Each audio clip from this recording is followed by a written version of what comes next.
Assalamualaikum warahmatullahi wabarakatuh. Nama saya Valen Bibito Wahyudi dari kelas 12 IPA 2. Dan kali ini saya akan menjelaskan tentang kimia unsur yaitu halogen. Halogen adalah kelompok unsur kimia yang berada pada golongan 7 di tabel periodik kimia, yaitu lebih tepatnya golongan 7A. Halogen menandakan unsur-unsur yang menghasilkan garam jika bereaksi dengan logam. Istilah ini berasal dari istilah ilmiah dari bahasa Perancis abad ke-18 yang diadaptasi dari bahasa Yunani. Halogen juga merupakan golongan dengan keelektronegatifan tertinggi. Jadi, ia juga merupakan golongan paling non-logam. Ahli kimia Swedia, Baron Jöns Jacob Berzelius, mengistilahkan halogen yang dibentuk dari kata-kata dari bahasa Yunani, yaitu hals, garam atau laut, dan gen atau gignomai, artinya membentuk, sehingga berarti unsur yang membentuk garam. Halogen akan membentuk garam jika direaksikan dengan logam. Unsur-unsur halogen secara ilmiah berbentuk molekul dui atom, misalnya Cl2 atau klorin atau klor. Mereka membutuhkan satu tambahan elektron untuk mengisi orbit elektron terluarnya, sehingga cenderung membentuk ion negatif bermuatan satu. Ion negatif ini disebut ion halida, dan garam yang terbentuk oleh ion ini disebut halida. Nah, unsur-unsur dari halogen ini terdapat pada golongan 7A dari tabel periodik. Yang pertama yaitu F atau fluorin, Cl atau klorin, Br atau bromin, L atau lodin, At atau astatin. Halogen ini juga memiliki beberapa sifat-sifat umum yang biasa ditemukan oleh para ahli. Dan di sekitar kita juga bisa ditemukan karena ini salah satu dari sifat-sifat umumnya. Yang pertama, semua unsur halogen memiliki elektronegativitas yang besar, seperti yang sudah saya jelaskan sebelumnya. Yang kedua, titik leleh dan titik didihnya bertambah seiring meningkatnya nomor atom. Yang ketiga, dalam keadaan bebas, partikelnya berupa molekul diatomik. Yang keempat, molekul halogen berwarna karena menyerap sinar tampak dari matahari. Yang kelima, semakin tinggi nomor atomnya, semakin kurang reaktif unsur halogen tersebut. Yang keenam, kelarutan dalam air yaitu fluorin lebih besar dari klorin, dan lebih besar dari bromin, dan lebih besar dari lodin.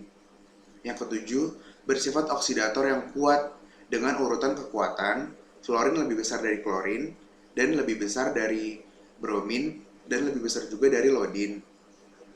Halogen juga memiliki beberapa reaksi-reaksi yang cukup signifikan dan memiliki beberapa diantaranya, yaitu yang pertama, reaksi halogen X ditambah air menjadi asam halida atau HXHX, dan bisa dijelaskan sebagai untuk unsur fluor atau fluorin, X2 ditambah H2O menjadi 2HX ditambah setengah O2.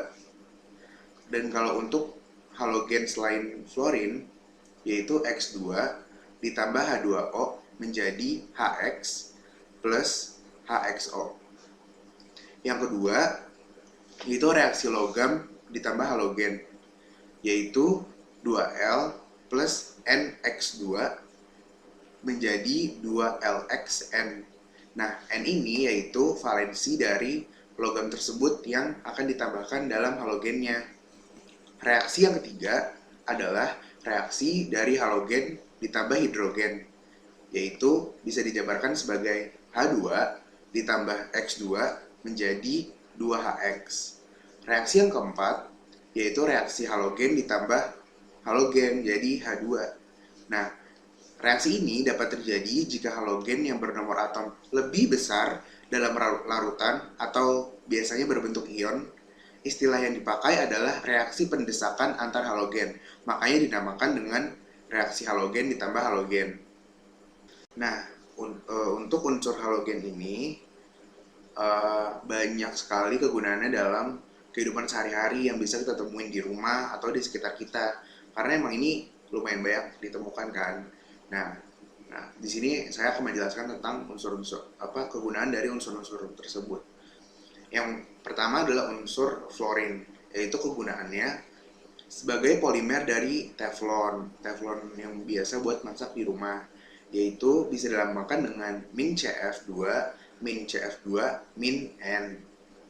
Yang kedua, bisa juga menjadi freon atau bahan pendingin di AC, biasanya AC yang di dinding atau AC yang di lantai, dan biasanya ini dilambangkan dengan CF2, CL2.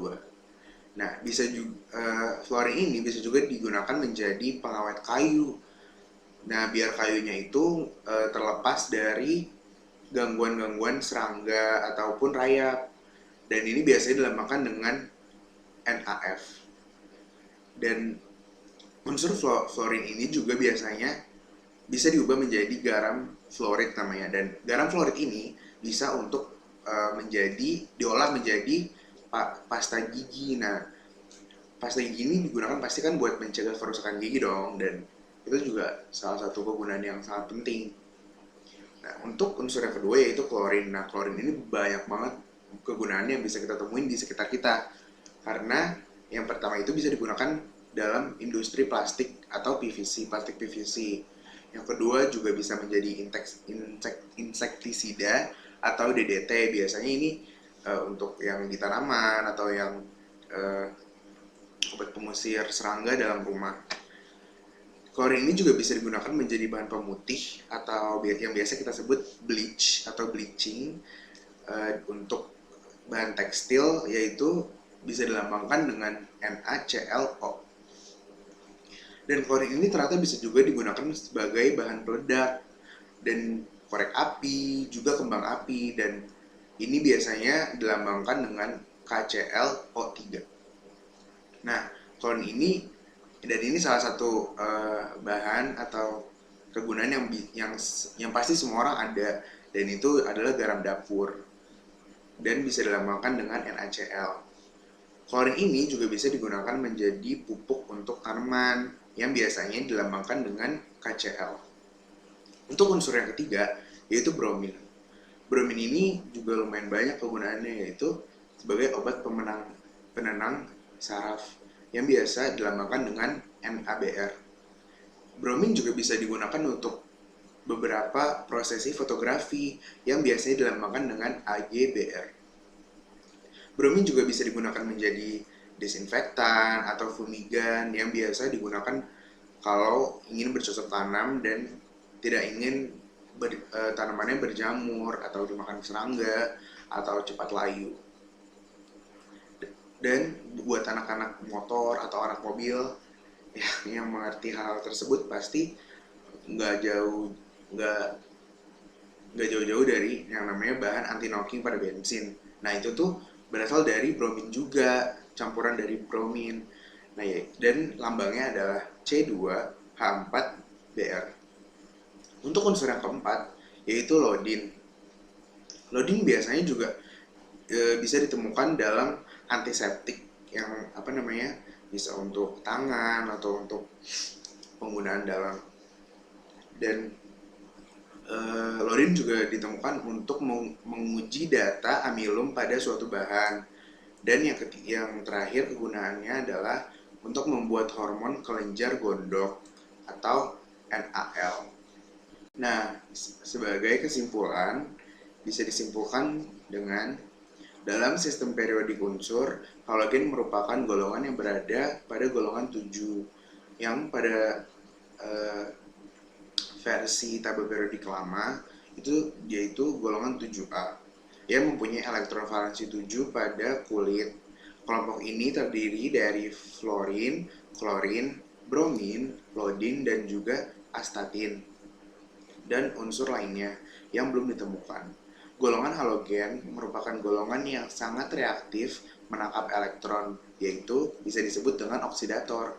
Pada umumnya, golongan halogen menangkap satu elektron untuk memenuhi kulit terluarnya. karena kereaktifannya yang sangat tinggi sehingga halogen selalu bersenyawa dengan unsur-unsur yang lain. Dan untuk mencapai keadaan yang stabil dari struktur elektron gas mulia ini, atom-atom cenderung menerima satu elektron dari atom lain atau dengan menggunakan pasangan elektron secara bersamaan sehingga membentuk ikatan kovalen. Atom unsur halogen sangat mudah menerima elektron dan membentuk ion bermuatan negatif 1. Ion negatif tersebut disebut ion golongan halogen, yaitu halida, dan garam yang membentuk oleh ion ini disebut halida.